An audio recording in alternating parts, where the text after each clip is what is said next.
Hi everyone, I'm David Aragona, he's Mike Beer, and we're taking a look at one of the Grade 1 events on Friday of this Belmont Stakes Racing Festival. Race 12 is the Grade 1 New York, this year going the 1 mile and 3/16 distance on the turf course for the fillies and mares. And speaking of this Belmont Stakes Racing Festival, we've got our Belmont Stakes packages at DRF.com. You can save up to 52% of the value of everything included, especially in that 5-day package where you get all-access PPs for all 5 days, as well as clock reports from Mike Welsh for all 5 days of this Belmont Stakes Racing Festival. Also included in the package are the betting strategies that Mike and I will be writing for the Saturday card of the Belmont Stakes, so you definitely want to check that out at shop.drf.com.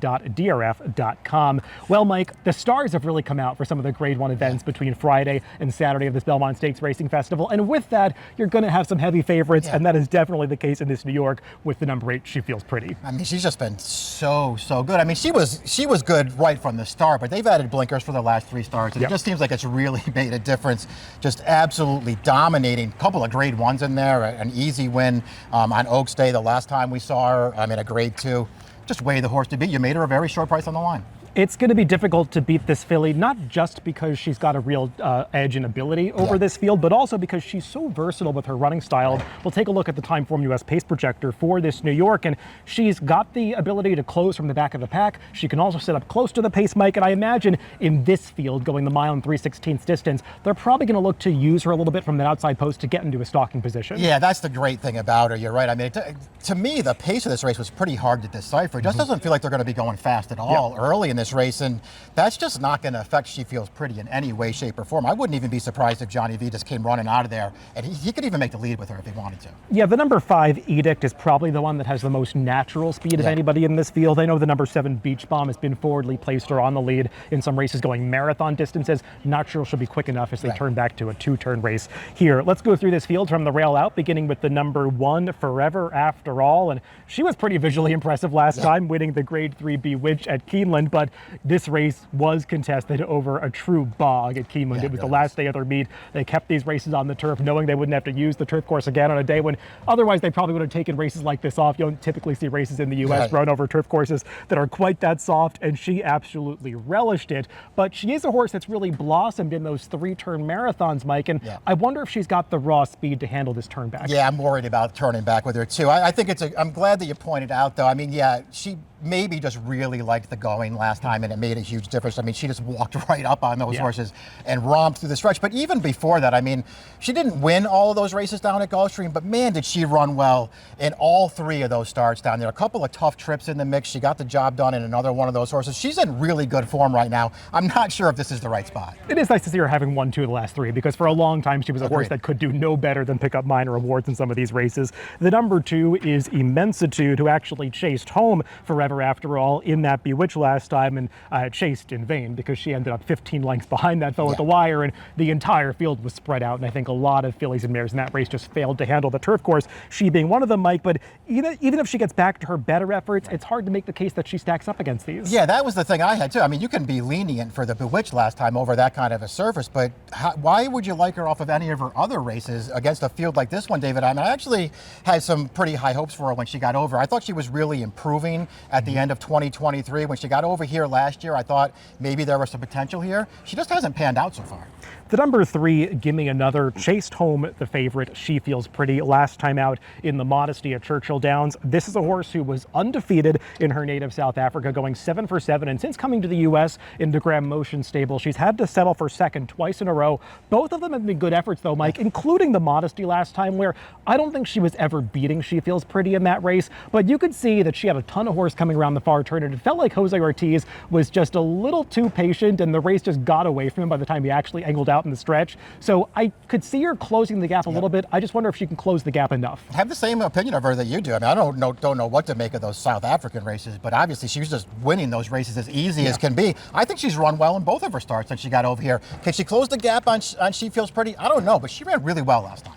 The number 4 is Miwa, who's going to be taking a shot in this race at a big price, despite the fact that she was only 4th in her U.S. debut against Allowance Company at Keeneland. Now, I do think that was a pretty good Allowance field because the top 2 finishers in that race, Sweet Rebecca and Deep Satin, are stakes quality runners. But Miwa was just kind of picking up pieces at the end after breaking slowly from an outside post. She has to run a lot better in here. Yeah, I mean, I'm surprised that they entered her in this race. I feel like that was a pretty good prep race for her, first time in this country. I didn't think she did anything wrong in there. I liked some of her races over in France too. I feel like she does have some talent here. She has something to offer, this filly. I don't like her in this race. The number 5 is Edict, who was depicted leading this field on the pace projector. And Mike, she's a horse who has not made the lead so far in any of her U.S. starts, but she does have that good tactical speed. And I watched a couple of her Group 1 victories in Argentina before she came to this country, and she was a horse that raced effectively towards the front end and would get really game when she could stick her head in front. She hasn't really been able to do that in her U.S. races, and she returned from the layoff last time in the Bogey. I thought it was a pretty game effort to battle dynamic pricing all the way to the wire. She was just second best in that race, but I'm not going to be surprised when there's a step forward coming for her. Yeah, maybe she can improve again. She's going to have to, in my opinion. You're right, though. I also looked at a couple of her races in South America. Yeah, they were going forward with her in those races. She was really game to prevail. You know, listen, I didn't really like her first 2 starts over here that much. She ran better last time, but she ran better last time with an absolutely perfect trip, and she wasn't good enough. The number 6 is Bellezza, who is one of the more intriguing new faces in this race. She showed real ability during her 3-year-old season over in Ireland. She was third behind second, I should say, behind the very good Hanalia in an Oaks trial going all the way back to the summer of last year.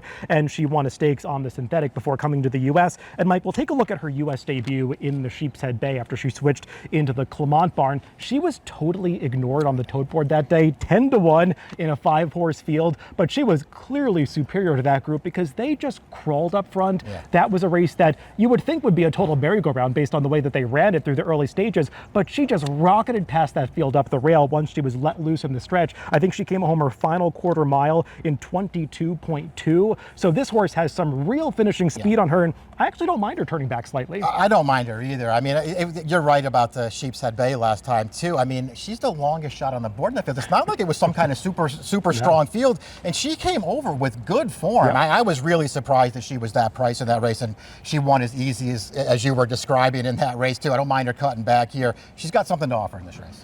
The number 7, Beach Bomb, is the horse that was run down by Bellezza at the end of the Sheepshead Bay. And Mike, she really didn't have much excuse to lose that race because she got the perfect front-running trip for a marathon like that, got to back down the pace as much as she wants. She's been successful with that trip in the past, and she just had no answer for that late surge from Bellezza up the inside. It's hard to see her running better in here. Yeah, hard to take her out of that race last time. I know that she got back-to-back wins there when they stretched her out down at Gulfstream, but she was just loose on the lead both times, and I don't think she's getting that trip in here, and even if she does, I'm not that afraid of her.